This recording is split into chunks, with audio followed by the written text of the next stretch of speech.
Welcome, citizen. I am your host, Venerati, and today I am going to be casting a individual match. I'm not going to actually do the full segment in between the two, but we're actually going to be watching Dimaga go up against Splendour. Now, Splendour, it looks like Splendour, he's not a sweetener. He is a Protoss, and they do not sweeten, they murder.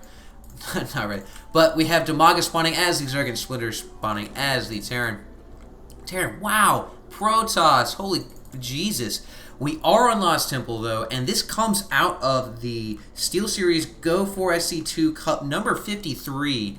Now, in this, Dimaga actually isn't doing so well in this one, but overall, for the entirety of the Steel Series, he's actually number 2 right now, so he's pretty solid. I mean, this guy's a solid player as far as pro. I mean, to me and you, I'm guessing you're on like the same level as I am. We're like, get owned, but this guy, really solid. I really like his Zerg play. And we actually have one of his overlords going to be loitering in the middle of Splendour space. Now, Splendour is actually Bulgarian.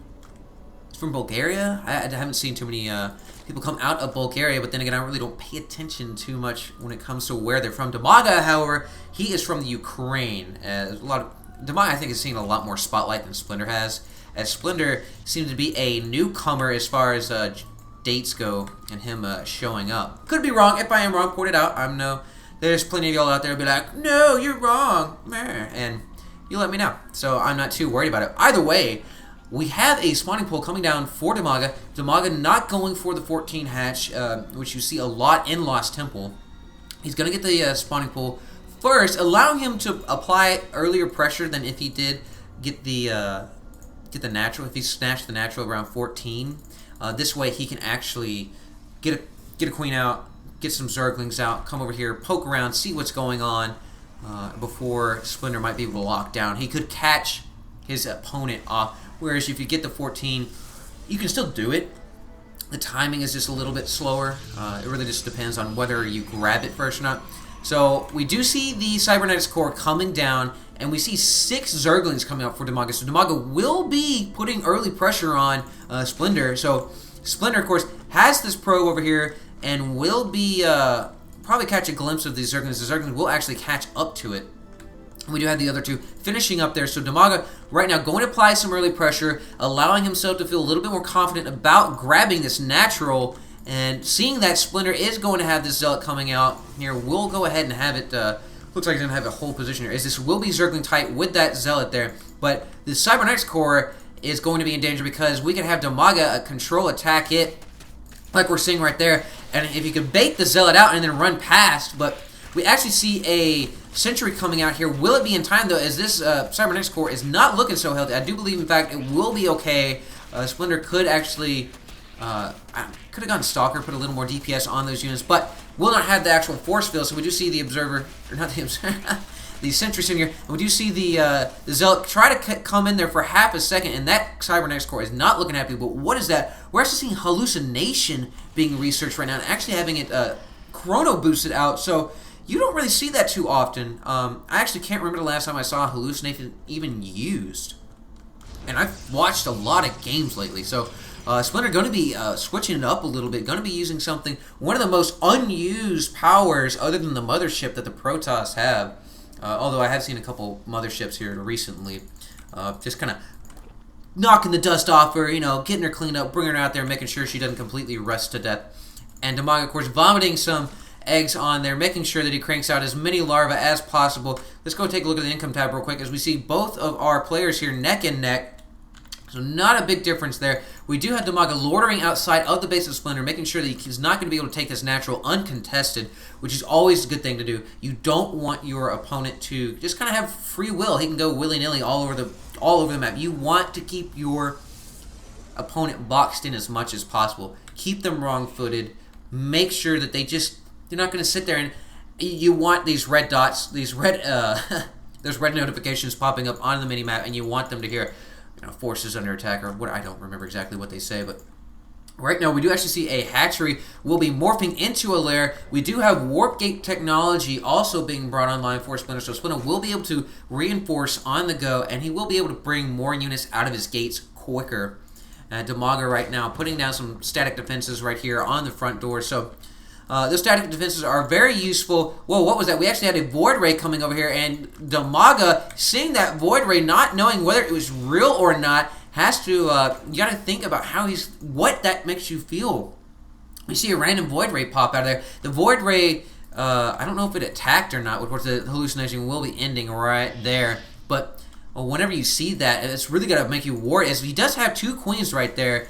We do have a second queen coming out here for Dimaga right there as well. So reacting to that with queens, we do see Dimaga digging in here with his spine crawlers. The spine crawlers, of course, have vision because of that Overlord. Will be more than happy to kill both of those stalkers. But Splendour going to be moving those units away. And right now, a situation for Splendour is the fact that he can't move these stalkers out. That space right there? Oh, wait. Never mind. I'm completely wrong. That looked like a Zealot only spot. So we do have that one picket Zergling being picked off right there. So never mind that earlier comment. We do have the Nexus coming down for Splendour. Splendour not wanting to be left behind macro-wise.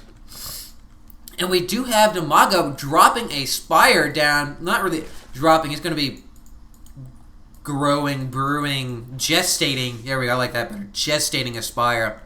And we do have Metabolic Boost just starting up. And we have 3 queens up here in the main. So let's go take a look at the units tab. Dimaga has 6 queens right now, so really heavy on the queen count, which queens are very powerful with the transfuse, so they are able to save up their energy. They are very, very hard to kill as they have a lot of HP.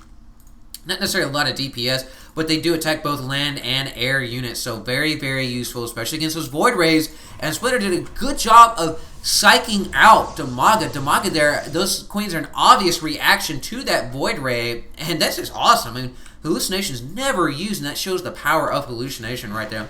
So, right here, we do have Splinter coming in here, using him as Observer to kill off these creep tumors, not allowing Dimaga to spread out his creep, allowing him to have a great battlefield awareness, as we do actually see this Warp Prism deploying, and we see another hallucination going on here as the Archon coming in here, and so we do actually see some attacking right there as the units are attacking the Archon. The Archon is soaking up a lot of this damage, but the Queen's, I guess, getting wise right there. We do see some transfusions going down on that one Queen. Does end up falling down to the DPS of these units. These Zealots not able to get in contact with the Queens that ever go. One Zealot actually able to make it through, and we see more Zerglings coming in here. We actually see Mutalisk coming in as well, but I'm not sure if it's going to be enough, as we have the Warp Prism reinforcing right here on the front doorstep of Dimaga. Dimaga has these 2 spine crawlers over here, but they are out of position, and they will not be that effective, as we see a lot of these Overlords will be falling to the forces of Splendour. Almost, well, I don't know if he's actually going to be supply locked, as it will be close, but this fire will be going down before it's able to get that upgrade. We do see some Broodlings coming out of there, will be doing some damage, but it's really not going to be enough, as this natural will go down. We do have 3 Queens sitting back here in the background, trying to wait for their chance to attack. We do see Dimaga actually selecting all of his drones right there. We'll be pulling them back, and right now Splinter in a really good position to do a lot of damage to the main of Dimaga. Dimaga transfusing that one Spine Crawler right there. We do see the Queens coming out here, trying to soak up the damage, allowing the Spine Crawler DPS, but it's not going to be enough, as we do see one Queen go down. We are going to see that second Queen going down. And look at this. We have a huge number of Spine Crawlers finishing up here, a couple of Mutalisks sitting in here, and the last vestiges of that natural are going to be going down, but Splinter has a massive amount. You could take a look at the army type. Yes, he has a crap ton of an army right there. This is just going to be a steamroller, but unfortunately, that these Spine Crawlers should be out the front door, but that is not the case. These Spine Crawlers are right here. I mean, they got, I guess, the best positioning you can get out here, but that's 9 Spine Crawlers. That is just a Rubik's Cube of hate. It's not 3-dimensional, I know. It's 2-dimensional, but still, we actually have Splinter coming over here, circumventing the defenses of Dimaga, not wanting to engage that. Meanwhile, we have the Mutos coming over, being a terror to the mineral lines of Splinter, not allowing Splinter to attack unmolested.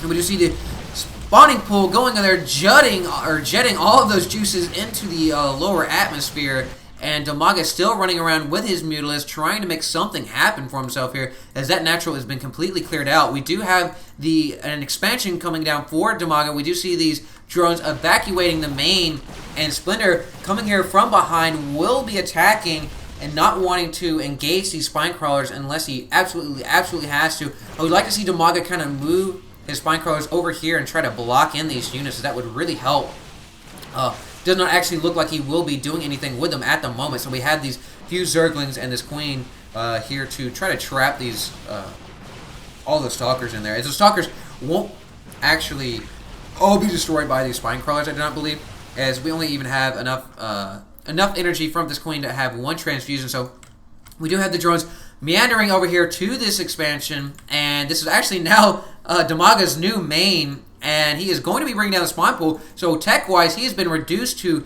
beginning of the game, and we do see these Zerglings coming in here, raping this natural right here, and these Stalkers will be showing up, will be dealing out some justice, and these Zellions, oh, not that again, these are not Zellions, these are Zerglings. These Zerglings will be jetting away, hitting the knots, and we do see Splendour moving his forces away from these Spine Crawlers, and we do see actually that one sentry going down. So Dimaga just spent 900 minerals and really didn't get anything out of it, as these Spine Crawlers only got one kill total. Kind of sad that we didn't see Dimaga put them at the front door, because these Stalkers do not have Blink, and Splendour would have been forced to either engage them or use his Warp Prism to ferry the units around. So either way would have delayed this. So Dimaga throwing down a lot more Spine Crawlers, but we are, let's see, does Splendour know about this? Yes, Splendour does know about that expansion, so we do have the forces of Splendour moving out. Will it be quick enough, though, to get here before the Spine Crawlers? I do not believe the Spine Crawlers are going to finish up, as we see more sentries being warped in by this Warp Prism. Splendour doing a great job of using that Warp Prism to reinforce on the go, keeping it alive, and no, it does not look so, as these Spine Crawlers are going to go down before they're even able to do anything. We just see this one tapping once. Oh, it doesn't even get a second attack. We just see 3 Spine Crawlers going down relatively quickly. The drones kind of lumbering out there, trying to make something happen. Of course, Dimaga knows that this is not to be, and we do see him throw down the GG. So I really wanted to cast this game real quick, because that was a great use of Hallucination, one of the least used abilities for the Protoss, as well as that was awesome. Rubik's Cube of Death right here. Awesome, awesome, but unfortunately it really wasn't that useful. It just looked cool. You don't see them put down like that very often. So Dimaga using a lot of static defenses, but unfortunately Splendour was able to overwhelm his static defenses and take this and actually rank himself. I think he's like 14 right now for the monthly rankings or something like that. So I really enjoyed that, guys. Thank you so much for joining me today. Hope you enjoyed it. If you did, subscribe. Can't tell you enough. Subscribe. I'm not going to actually tell you any more today because I think this is going to be my last cast for tonight, as it is going to be a fun night for me. I will be doing some 2v2. So, guys, thank you once again for joining me. And as always, citizens, stay safe.